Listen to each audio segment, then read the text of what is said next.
Hello दोस्तों, नमस्कार। मैं आपका हरियाणवी दोस्त अमित हमतानवी। दोस्तों, जैसे सब आपको पता है कि गर्मियाँ आ गई हैं और इस गर्मियों के सीज़न में हर आदमी अपने लिए कूलर, एसी खरीदने की सोचता है और अपने लाइफ़ को थोड़ा-सा कंफर्टेबल फ़ील करने की कोशिश करता है। और जब आदमी कूलर या एसी खरीदने जाता है तो सबके दिमाग में डाउट होता है कि कैसा कूलर खरीदा जाए, कौन-सा किस टाइप का कूलर हमारे घर में सही रहेगा या कैसा एसी खरीदा जाए, कौन-सा एसी सही रहेगा, कौन से एसी से बिजली की बचत होगी। फिर एसी खरीदने जाओ तो एसी में कैटेगरीज़ आ जाती हैं दोस्तों, स्प्लिट एसी, विंडो एसी। फिर दोस्तों स्प्लिट एसी में और आगे कैटेगरीज़ आ जाती हैं, inverter AC, non inverter AC. उसके बाद फिर दोस्तों और आगे कैटेगरीज़ आ जाती हैं, 3 स्टार, 5 स्टार। तो थोड़ा-सा दोस्तों इसके बारे में डिस्कस करने की कोशिश करेंगे और हम यही फाइंड आउट करने की कोशिश करेंगे कि आपकी सूटेबिलिटी के हिसाब से आपको कौन-सा एसी खरीदना चाहिए। दोस्तों नंबर 1, विंडो एसी और स्प्लिट एसी में ज़्यादा सा फ़र्क मुझे बताने की ज़रूरत नहीं है। आप सब अवेयर हैं कि विंडो एसी क्या होता है, स्प्लिट एसी क्या होता है। हम सीधा दोस्तों बात करेंगे स्प्लिट एसी में इन्वर्टर एसी क्या होता है, नॉन इन्वर्टर एसी क्या होता है। उसके बाद दोस्तों हम बात करेंगे जो इन्वर्टर एसी में ये 5 स्टार रेटिंग क्या होती है, 3 स्टार रेटिंग क्या होती है, इसका हमारे ऊपर क्या फ़र्क पड़ता है। तो दोस्तों चलिए वीडियो स्टार्ट करते हैं। नंबर 1 दोस्तों, स्प्लिट एसी में दोस्तों जैसे 2 कैटेगरीज़ आ जाती हैं initially, inverter AC, non inverter AC. अब इन दोनों में फ़र्क क्या होता है? आम आदमी सोचता है कि कौन-सा लूँ, नॉन इन्वर्टर लूँ या इन्वर्टर एसी लूँ। नॉन इन्वर्टर एसी दोस्तों जो इन्वर्टर एसी जो आता है उसके कंपैरिज़न में थोड़ा-सा सस्ता आता है। मान लो एक इन्वर्टर एसी अगर 1 टन का 3 स्टार इन्वर्टर एसी दोस्तों हम अगर खरीदने जाते हैं तो उसकी कीमत जनरली 30,000 हम मान के चलते हैं। तो नॉन इन्वर्टर वही एसी हम 27,000 या 26 या 27,000 में दोस्तों खरीद सकते हैं। तो एक तो हो गया दोस्तों इनमें मेनली जो आम आदमी देख सकता है पैसे का फ़र्क, कि नॉन इन्वर्टर सस्ता आता है थोड़ा-सा और इन्वर्टर महँगा आता है। फिर अब नॉन इन्वर्टर महँगा आता है तो हम उसको क्यों खरीदें? सेकंड क्वेश्चन दोस्तों ये होता है। तो उसका जवाब दोस्तों ये है, जैसे नॉन जो इन्वर्टर एसी होता है वो थोड़ा-सा बिजली ज़्यादा खाता है दोस्तों, और इन्वर्टर एसी जो होता है वो बिजली कम खाता है दोस्तों। अब इसके पीछे का रीज़न क्या है कि वो बिजली कम क्यों खाता है, इसका मैं बता देता हूँ दोस्तों। जिस टेक्नोलॉजी पे दोस्तों ये नॉन इन्वर्टर और इन्वर्टर एसी काम करते हैं, जनरली देखो मैं आपको समझाने की कोशिश करता हूँ।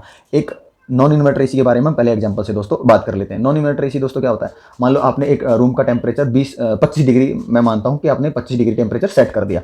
25 डिग्री टेम्परेचर सेट करने के बाद अब मान लो रूम का टेम्परेचर 32 डिग्री है, तो धीरे धीरे वो एसी चलता रहेगा और अपनी कूलिंग कैपेसिटी के हिसाब से वो दोस्तों 25 डिग्री पे आके बंद हो जाएगा। उसका कंप्रेसर स्विच ऑफ हो जाएगा, पूरा कंप्लीटली बंद हो जाएगा उसका कंप्रेसर। और उसके बाद जब उसको एसी को लगेगा उसके टेम्परेचर के हिसाब से कि उसका रूम का टेम्परेचर ज़्यादा हो रहा है, मतलब दोबारा 30 डिग्री पे आ रहा है, तो दोबारा से कंप्रेसर उसका फिर ऑन हो जाएगा। तो बार बार टेम्परेचर कम ज़्यादा होता जाएगा तो कंप्रेसर ऑन हो जाएगा, टेम्परेचर बराबर आ जाएगा तो कंप्रेसर ऑफ हो जाएगा। तो मतलब कंप्रेसर ऑन ऑफ होता रहता है दोस्तों। जबकि इन्वर्टर एसी में दोस्तों क्या होता है, टेक्नोलॉजी यही रहती है, आपके रूम का टेम्परेचर 32 डिग्री है, आपने सेट कर दिया 25 डिग्री, देन इन्वर्टर एसी में क्या होगा, वो कंप्रेसर काम करता रहेगा अपने हिसाब से, कूलिंग कैपेसिटी भेजता रहेगा, गैस पास होती रहेगी और रूम का टेम्परेचर दोस्तों अभी हो गया, जैसे रूम का टेम्परेचर हो गया अभी 25 डिग्री हो गया। इन्वर्टर एसी की हम बात कर रहे हैं, स्प्लिट इन्वर्टर एसी 25 डिग्री हो गया, तो इस टाइम पे इन्वर्टर एसी में दोस्तों उसका कंप्रेसर स्विच ऑफ नहीं होगा, वो एक मतलब डिफरेंट स्पीड में और स्लो स्पीड में चलता रहेगा, स्लो स्पीड में चलता रहेगा और उस स्लो स्पीड में चलता रहेगा और उस टेम्परेचर को उसी स्पीड में कम स्पीड में चल के मेंटेन करने की कोशिश करेगा।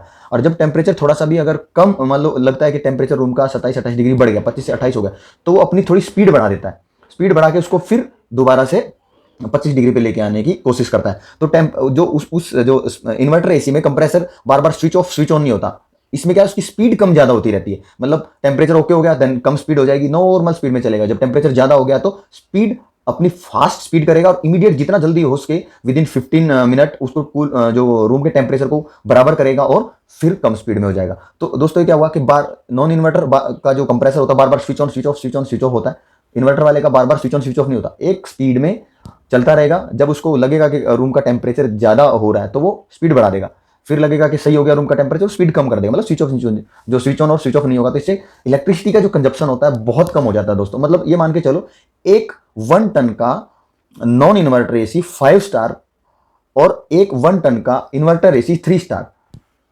बराबर भी नहीं होते दोस्तों। 3 स्टार जो स्प्लिट एसी जो इन्वर्टर वाला होता है 3 स्टार होता है, वो 5 स्टार से कम इलेक्ट्रिसिटी कंज्यूम करता है। मतलब बिजली की बचत यहाँ पे बहुत ज़्यादा मैटर करती है दोस्तों। अगर मान के चलो आप 2 यूनिट, अगर मतलब एक दिन में एक 1 टन का नॉन इन्वर्टर एसी एक दिन में अगर 4 यूनिट बिजली की खपत करता है तो इन्वर्टर एसी 2.5 यूनिट मतलब डेढ़ यूनिट उसकी कम खर्च करेगा दोस्तों। मेन इसका अगर आप क्लियरली ये समझने की कोशिश करेंगे तो ये मेन फर्क यही है दोस्तों। टेक्नोलॉजी का फर्क है कि उसमें कंप्रेसर स्विच ऑन होगा, इसका compressor switch on switch off नहीं होगा, कंपेरेटिवली उसमें एकदम स्मूथली काम करता रहेगा। दूसरा मेन क्या है, इन्वर्टर एसी थोड़ा साउंड कम करता है दोस्तों, क्योंकि उसके कंप्रेसर को बार बार ऑन ऑफ नहीं होना होता, एक स्पीड में वो चलता रहता है, तो साउंड कम करता है, उसकी साउंड थोड़ा ज़्यादा होती है, तो ये स्मूथली काम करता है। तो दो चीज़ें होंगी, देखो थोड़ा सा वो महंगा आता है बट जो इन्वर्टर एसी, बट ये इलेक्ट्रिसिटी आपकी बचत करता है और रूम को जल्दी टेम्परेचर जो आप सेट करते हो उसको रूम को ज़्यादा जल्दी ठंडा करता है।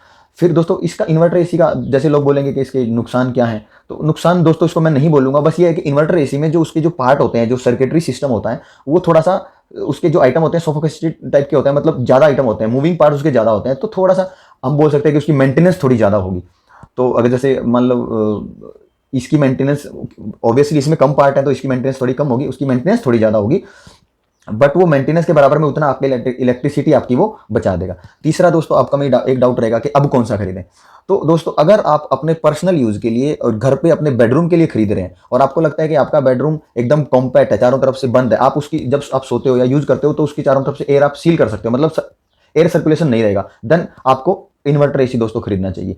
नॉन इन्वर्टर एसी किसको खरीदना चाहिए, जैसे ज़्यादा बड़ा रूम है और घर में बच्चे हैं, या फिर कोई ऑफिस है जहाँ पे बार बार रूम को, जैसे कोई ऑफिस है, डाइनिंग हॉल है आपका या मीटिंग एरिया है, वहाँ पे 4 एसी लगे हैं, तो वहाँ इन्वर्टर एसी का दोस्तों फायदा है, क्योंकि बार बार जो वो रूम है ना वो ऑन मतलब जो ओपन क्लोज होता रहेगा, लोग आते रहेंगे जाते रहेंगे, तो उसमें क्या इन्वर्टर एसी को फिर उस रूम के टेम्परेचर को ठंडा मेंटेन करने के लिए इन्वर्टर एसी को ज़्यादा मेहनत करनी पड़ेगी, तो उसका जो कंप्रेसर वो ज़्यादा स्पीड में चलता रहेगा। अब यहाँ पे ओपन एरिया में जहाँ ज़्यादा बड़ा एरिया है, डाइनिंग हॉल है, जहाँ पे लोग आना जाना रहता है, दरवाजा रूम का खुलता होता है, बंद होता रहता है, खुलता रहता है, बंद होता रहता है, वहाँ पे नॉन इन्वर्टर एसी थोड़ा सा ज़्यादा इफेक्टिव रहेगा, क्योंकि उसका टेम्परेचर मेंटेन रूम का होने वाला है नहीं, तो टेम्परेचर मेंटेन नहीं होगा, तो वो जो उसके जो कंप्रेसर को बार बार स्विच ऑफ होने की जरूरत नहीं पड़ेगी।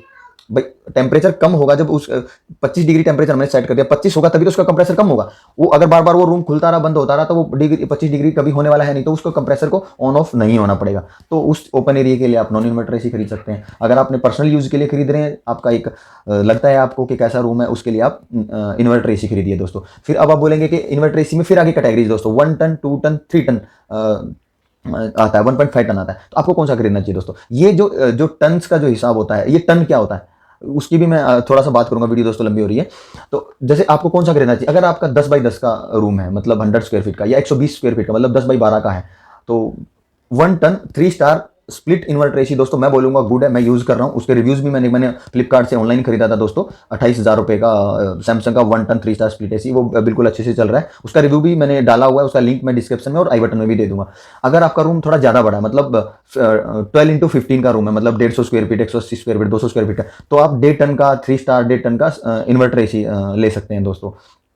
अगर उससे भी ज़्यादा बड़ा रूम है आपका, तो फिर आप 2 टन के लिए जा सकते हैं स्प्लिट एसी इन्वर्टर। मैं यही बोलूँगा दोस्तों, अगर पर्सनल यूज़ के लिए ले रहे हैं, घर पे पर्सनल यूज़ के लिए, और आपको लगता है कि आपको उसी टाइम एसी यूज़ करना है, जैसे दोपहर में 2 बजे से लेकर शाम को 5-6 बजे तक, जब आप बच्चे रेस्ट करते हैं, हम सब एक रूम में जब रेस्ट करते हैं, रूम क्लोज रहेगा, तो then you go for inverter AC. अगर आपको लगता है रात को सोना है रूम में और बच्चे बाहर आएंगे जाएंगे है नहीं, रूम मतलब हमें जस्ट सोना है, तो उसके लिए भी आप इन्वर्टर एसी ही लें। थोड़ा सा आपको लगेगा कि 2,500 या 3,000 रुपये महंगा होगा, बट वो आपका कॉस्ट इफेक्टिव रहेगा, स्मूथ चलेगा और रूम को ज़्यादा जल्दी ठंडा करेगा। तो यही चीज़ें हैं दोस्तों, ये मेन यही फ़र्क है इन्वर्टर और नॉन इन्वर्टर एसी में। ज़्यादा सा टेक्नोलॉजी में पीछे बैकग्राउंड में जाके इसमें क्या होता है, कोई फ़ायदे नुकसान दोनों अपनी जगह, फ़ायदे अपनी जगह हैं दोनों के, और नुकसान अपनी जगह। नुकसान तो किसी का भी नहीं है। अगर ये थिंकिंग के आपको एसी लेना है, तो आपकी रिक्वायरमेंट के हिसाब से कौन सा आपको एसी लेना है, ये सारी चीज़ों के जवाब मैंने आपको दे दिए हैं। अगली ऐसी किसी वीडियो में फिर मिलते हैं, तब तक के लिए नमस्कार। अगर आपने ये चैनल सब्सक्राइब नहीं किया दोस्तों, सब्सक्राइब कर लो, बेल आइकन नहीं दबाया तो बेल आइकन दबा लो। फिर ऐसी किसी नई टॉपिक के साथ जल्दी ही मिलते हैं, तब तक के लिए नमस्कार, जय हिंद।